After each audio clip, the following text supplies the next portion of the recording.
आज का हमारा विषय है भू आकृतिक प्रक्रिया। भू आकृति प्रक्रिया में भू शब्द जो है ये पृथ्वी को दिखाता है। आकृति जिसे हम स्थलाकृति कहते हैं, और पृथ्वी पे दो प्रकार की स्थलाकृतियाँ मुख्य तौर पे पाई जाती है, एक महाद्वीप और दूसरा महासागर। महाद्वीप और महासागर के अंतर्गत भी अनेक आकृतियाँ आती है, जैसे महाद्वीपों पर पर्वत, पठार और मैदान। ये भू आकृतियाँ जैसे महाद्वीपों पर पाई जाती है। बच्चों, आपको पता है कि महासागरों के अंदर भी कई प्रकार की आकृतियाँ पाई जाती है। इन्हें हम मग्न तट, मग्न ढाल, गहरे महासागरीय मैदान और डीप या गहरे गर्तों के नाम से जानते हैं। ये सभी आकृतियाँ पृथ्वी पर पूर्ववत नहीं है, पहले से नहीं है, बल्कि समयानुसार इनमें परिवर्तन आता रहता है।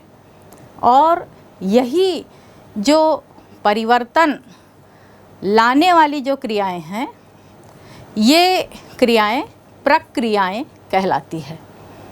प्रक्रिया शब्द जो है इसको आप समझते होंगे बच्चों, जैसे आपने 12वीं क्लास में एडमिशन लिया है और इसके बाद आपने वर्ष भर पढ़ाई की, परीक्षा का फॉर्म भरा, परीक्षा दी और रिज़ल्ट आया। तो ये एक प्रक्रिया के तहत कार्य हुआ है। इसी प्रकार से धरातल पर भी विभिन्न प्रकार की प्रक्रियाएं निरंतर चलती रहती है और उसके रिज़ल्ट हमें समय समय पर दिखते हैं, जो कि स्थलाकृतियों की विभिन्न स्थितियों में हम देख सकते हैं। यहाँ पर जो धरातल पर स्थलाकृतियाँ पाई जाती है, इसके लिए जो प्रक्रियाएं काम कर रही हैं, इन प्रक्रियाओं को हम शक्ति या बल कहते हैं। आप यहाँ पर देख सकते हैं कि जो बल है ये दो प्रकार के होते हैं, एक अंतर्जात बल और दूसरा बहिर्जात बल। अंतर्जात बल क्या है? जो पृथ्वी के भीतर से सक्रिय होते हैं और उसकी परिणति धरातल के ऊपर हमें दिखाई देती है। तो धरातल के ऊपर जो दिखाई देती है, तात्पर्य यह कि धरातल पर जो पर्वत बने हैं या जो पठार बने हैं, ये इन्हीं बलों के कारण होता है। अंतर्जात बल की एक विशेषता होती है कि ये हमेशा निर्माण कार्य करते हैं, कंस्ट्रक्शन करते, बिल्डिंग का काम कर रहे हैं। जैसे इन्होंने पर्वत बनाए, पठार बनाए, तो ये क्या है? निर्माण की प्रक्रिया करते हैं। ये बल क्षैतिजिक अवस्था में, हॉरिजेंटल और वर्टिकल लंबवत अवस्था, दोनों ही अवस्थाओं में यह सक्रिय होते हैं। तो इस प्रकार के जो बल होते हैं ये अंतर्जात बल कहलाए। दूसरा जो बल का प्रकार है ये है बहिर्जात बल, एक्सोजेनेटिक फोर्स। बहिर्जात बल क्या है? यह धरातल के ऊपर सक्रिय होते हैं, जैसे नदी, हिमनद। ये मैं आपको बता रही हूँ, लेकिन ये बल नहीं है, ये बल के तहत काम करने वाले कारक है। बच्चों, आपको पता होगा कि प्रक्रिया और कारक ये दो अलग अलग शब्द हैं। प्रक्रिया जो होती है और कारक जो उस प्रक्रिया को करने में सहायता देता है, इसे हम कारक कहते हैं। जैसे मैंने अभी बताया कि नदी है, हवा है, हिमनद है, ये सभी बल के प्रकार, बल के कारकों के प्रकार होते हैं। यहाँ पर ये जो बहिर्जात बल है, ये अंतर्जात बल के विपरीत कार्य करते हैं। विपरीत का तात्पर्य है कि जो अंतर्जात बल जो होते हैं ये बिल्डिंग निर्माण की प्रक्रिया कर रहे हैं। मैंने अभी बताया जैसे पर्वत बन रहे हैं या पठार बन रहे हैं, उसी प्रकार से बहिर्जात बल इस जो अंतर्जात बल वाला निर्मित क्रिया है इनको ये क्रमशः तोड़ते फोड़ते रहते हैं और वहाँ पर ये समतलीकरण की प्रक्रिया में ये लगे रहते हैं। तो ये जो समतलीकरण की प्रक्रिया है, जो तोड़फोड़ की प्रक्रिया है, इसको हम एक शब्द में कहते हैं अनाच्छादन, डेन्यूडेशन। तो यहाँ पर आइए हम सबसे पहले बलों के वर्गीकरण में अंतर्जात बलों का पहले अध्ययन करेंगे। ये अंतर्जात बल सामान्य रूप से दो प्रकार के होते हैं। एक है पटल विरूपण बल और दूसरा जो है आकस्मिक अंतर्जात बल। पटल विरूपण बल, इसे दीर्घकालीन बल भी कहते हैं। ये जो दीर्घकालीन बल है इससे लंबे समय तक भूगर्भ के भीतर और कभी कभी भूगर्भ के बाहर यानी धरातल की सतह पर कुछ क्रियाएं होती रहती है और इन क्रियाओं की परिणति लंबे वर्ष, लंबे का तात्पर्य है हजारों वर्ष या लाखों वर्ष भी लगते हैं और उसके बाद उसका जो रिज़ल्ट होता है ये हमारे सामने में आता है। तो इस बल को पटल विरूपण बल कहा जाता है, डायस्ट्रॉफिक फोर्स। ये जो पटल विरूपण बल है इसे भी हम दो वर्गों में बांट लेते हैं। पहला वर्ग कहलाता है महादेशजनक बल, एपेरियोजेनेटिक फोर्स।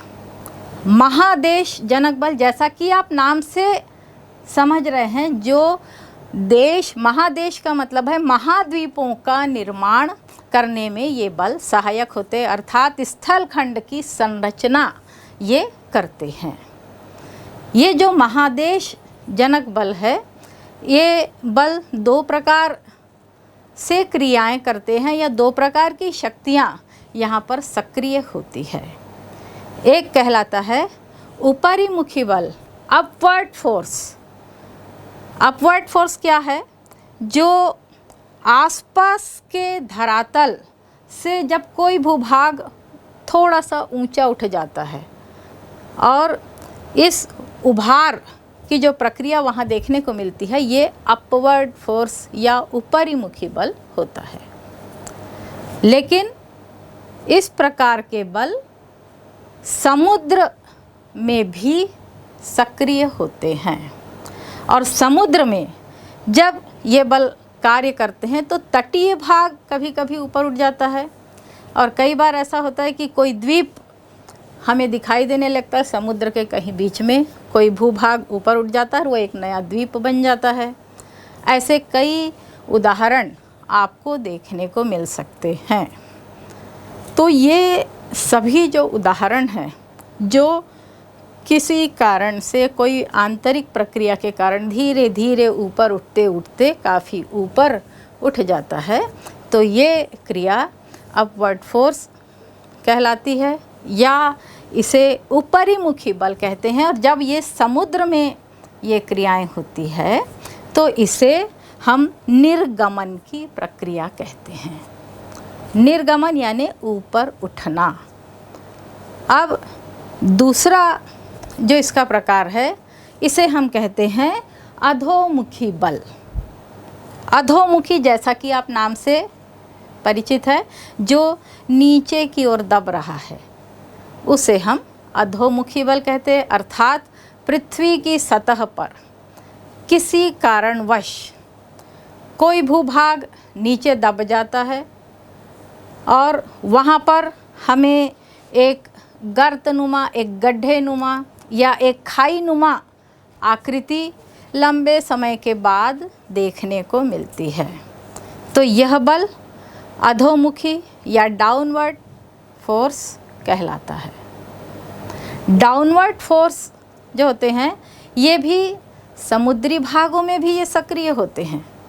और समुद्री भागों में जब ये कोई हिस्सा, जैसे तट का कोई हिस्सा नीचे की ओर दब गया, या कोई द्वीप, कोई महाद्वीप का एक वृहद हिस्सा यदि समुद्र तल से नीचे चला जाता है तो यह डाउनवर्ड फोर्स होता है। लेकिन जब ये सागरीय भागों में होता है तो इस प्रक्रिया को निमज्जन कहते हैं। डाउनवर्ड फोर्स निमज्जन, अपवर्ड फोर्स निर्गमन। ये सागर में होने वाली जो क्रियाएं हैं उसके लिए ये शब्द उपयोग में आते हैं। जो डाउनवर्ड फोर्स है इसके बहुत से एग्जाम्पल हमें देखने को मिलते हैं। जैसे कि समुद्र के भीतर में यदि कोई पेट्रोलियम का क्षेत्र पाया जा रहा है, कोयले का क्षेत्र पाया जा रहा है, कई रिसोर्स जो समुद्र के भीतर में मिल रहे हैं, तो ये जो क्रिया है ये डाउनवर्ड फोर्स के कारण संपन्न होता है। क्यों ऐसा होता है? क्योंकि पहले वो भूभाग ज़मीन पे था, लेकिन उस समय वहाँ पर विभिन्न प्रकार की वनस्पति या जीव जंतु जो फॉसिल्स थे वो विद्यमान थे। कालांतर में जब वो धंस गया तो उसके धंसने से वहाँ पर कोयले का निक्षेप हुआ है, या वहाँ पर जो पेट्रोलियम पदार्थ पाए जा रहे हैं ये डाउनवर्ड फोर्स के कारण हमें दिखाई देता है। दूसरी जो बात है, कहीं कहीं पर प्रवाल द्वीप वो भी नीचे में धंस जाते हैं, तो ये भी डाउनवर्ड फोर्स के कारण है। इसी प्रकार से सन 2004 में जो सुनामी आई थी, आप लोग को पता होगा बच्चों, ये जो सुनामी आई थी इसके कारण हमारे भारत का जो पूर्वी तट है ये बहुत प्रभावित हुआ था। और इसमें जो निकोबार द्वीप है, अंडमान और निकोबार, तो निकोबार का जो कार निकोबार द्वीप है ये बहुत बुरी तरह से क्षतिग्रस्त हुआ था और इसके बहुत से हिस्से, कहीं अधिकांश हिस्से नीचे दब गए और कुछ हिस्से ऊपर भी उठे थे। तो ये यहाँ पर जो अपवर्ड फोर्स और डाउनवर्ड फोर्स यानी ऊपरीमुखी और अधोमुखी बल दोनों ही हमें देखने को मिलते हैं। तो ये जो प्रक्रिया हुई ये लंबे समय तक होती है, लेकिन कभी कभी अचानक भी हो जाती है, पर इसके पीछे जो शक्तियाँ कार्य कर रही है वो काफ़ी लंबे समय तक कार्य करती है। तो इस प्रकार के जो बल हैं इसे हमने महादेश जनक बल के नाम से संबोधित किया है। अभी मैं जैसे बता रही थी कि पटल विरूपण बल में जो महादेश जनक बल है उसके ऊपरीमुखी और अधोमुखी बल, ये दोनों ही बल लंबवत रूप में कार्य कर रहे हैं। मैंने आपको बताया था कि दो दिशाओं में ये काम करते हैं, लंबवत और क्षैतिज। लेकिन ऊपरीमुखी और अधोमुखी ये दोनों लंबवत दिशाओं में कार्य करते, भूभाग का ऊपर उठना या नीचे धंसना, ये क्या है? एक खड़ी प्रक्रिया है। दूसरा जो बल हम देख रहे हैं ये है पर्वत निर्माणकारी बल, ओरोजेनेटिक फोर्स। पर्वत निर्माणकारी बल जैसा नाम से स्पष्ट है, पर्वतों का निर्माण करता है।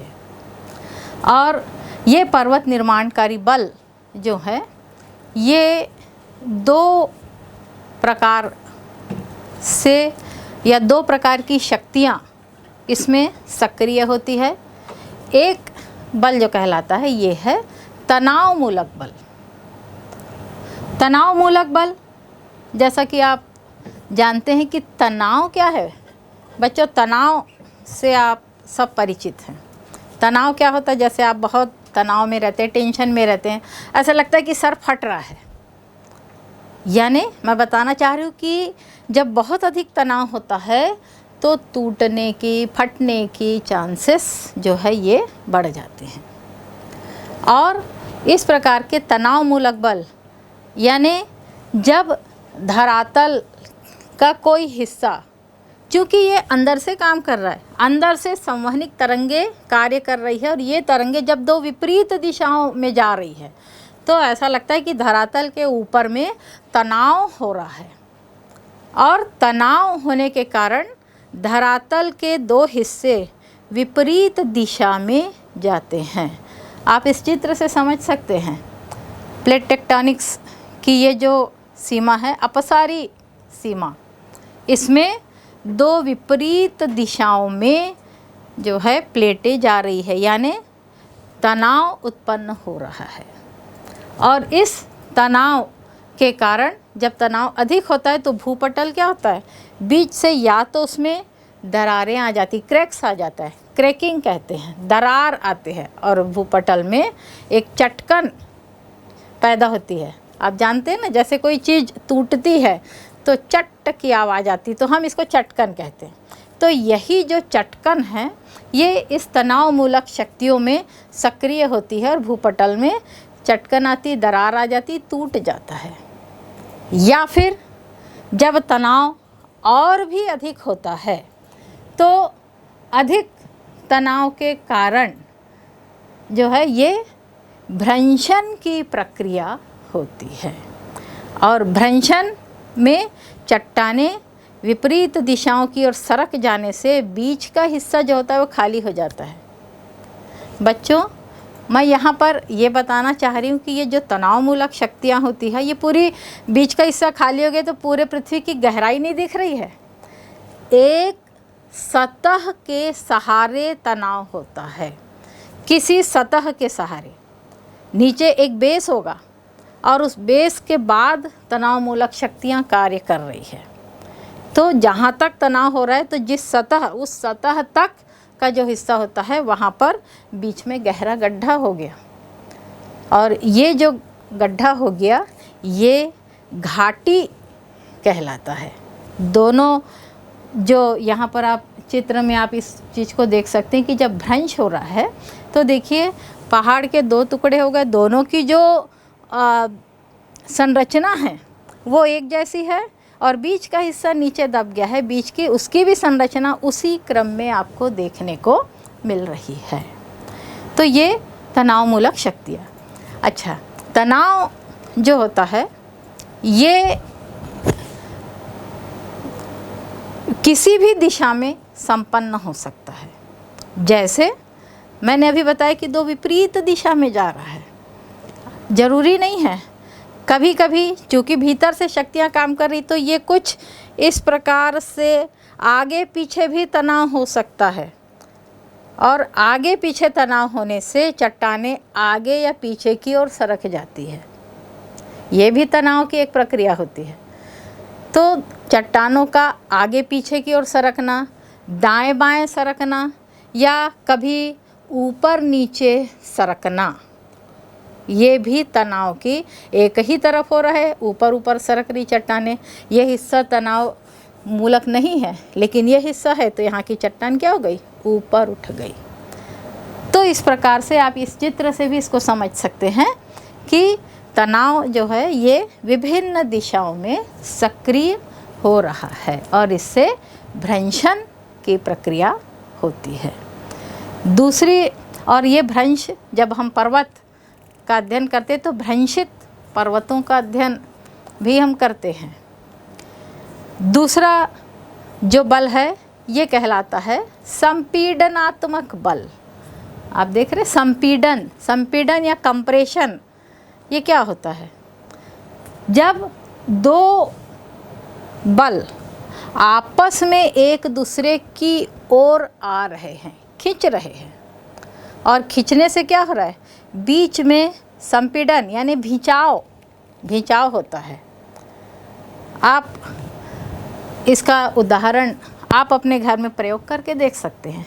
कैसे? जैसे गीली मिट्टी का कुछ क्षेत्र होगा, तो उस क्षेत्र में या तो आप ऊपर से दबाव डालिए, या उस गीली मिट्टी के दोनों तरफ आप हाथ रख लीजिए और दोनों तरफ से आप उसको बीच में दबाते चलिए। जब आप उसको दबाएंगे ऐसा, तो बीच में आप देखेंगे कि मिट्टी उभर करके ऊपर आ रही है, लेकिन इस मिट्टी के जो उभार होते हैं वो एक जैसे नहीं होते, ये ऐसे गोल मोल कई मरोड़ में होते हैं। इसी प्रकार से जब दो शक्तियाँ, दो बल एक दूसरे की ओर आते हैं, जैसा कि आप इसमें देख रहे हैं, ये दो प्लेटें एक दूसरे की ओर आ रही है और इन प्लेटों के एक दूसरे की ओर आने से बीच का जो लावा या जो मैग्मा जो धरातल के भीतर है, क्योंकि ये प्लेटों के नीचे में तो मैग्मा है, लावा है, और ये ऊपर की ओर उठने लगता है। और उठने के कारण चूँकि दोनों तरफ से दबाव पड़ रहा है तो इसमें खिंचाव होता है, और खिंचाव होने के कारण इसमें बल पड़ते हैं, वलन पड़ने लगते हैं। और इस प्रकार के जो पर्वत होते हैं इसको हम वलित पर्वत कहते हैं। जब ये खिंचाव कम होता है तो थोड़े से लहरनुमा आकृति होती है, और खिंचाव अधिक होता है तो ये वलन काफ़ी अधिक होने लगते हैं। जैसा कि देखिए, आप इस चित्र को देखकर आप समझ सकते हैं कि चट्टानें कैसे मुड़ती चली जा रही हैं। जब बहुत सामान्य से उभार आते हैं तो इसको भूपटल बंकन कहते हैं, और जब ये उभार बहुत घुमावदार होने लगते हैं तो ये वलन कहलाता है, और इससे वलित पर्वतों की संरचना होती है। तो जितने भी पर्वत हैं, अधिकांश पर्वत पृथ्वी पर जो पाए जाते हैं ये वलित पर्वत है, जिसमें हिमालय पर्वत को आपने पढ़ा है, देखा है। हिमालय क्या एक वलित मोड़दार पर्वत कहते हैं, वलित पर्वत कहते हैं। रॉकीज़ है, एंडीज़ है, तमाम जो पर्वत हैं ये सभी मोड़दार पर्वतों के उदाहरणों को प्रस्तुत करता है। तो ये जो वलित पर्वत है यानी वलन और भ्रंशन, ये भी देखिए इसमें लंबवत और क्षैतिजिक ये दोनों ही प्रक्रियाएं सक्रिय होती है, और ये दोनों प्रक्रियाओं के सम्मिश्रण से फिर वलन और भ्रंशन जैसी क्रियाएं होती है। तो ये जो मैंने विभिन्न प्रकार की क्रियाएं बताई, ये पटल विरूपण शक्ति यानी दीर्घकालीन प्रक्रिया है। आप जानते हैं कि पर्वत ऐसे बन नहीं जाते, लंबे समय तक बनते। हमने इसको बनते और बिगड़ते देखा ही नहीं, क्योंकि हमारा जो मानव जीवन है ये बहुत छोटा है। मैंने पहले ही बताया कि हजारों लाखों वर्ष की प्रक्रिया के दौरान ये पर्वत बनते हैं। तो ये दीर्घकालीन या पटल विरूपण प्रक्रिया कहलाती है।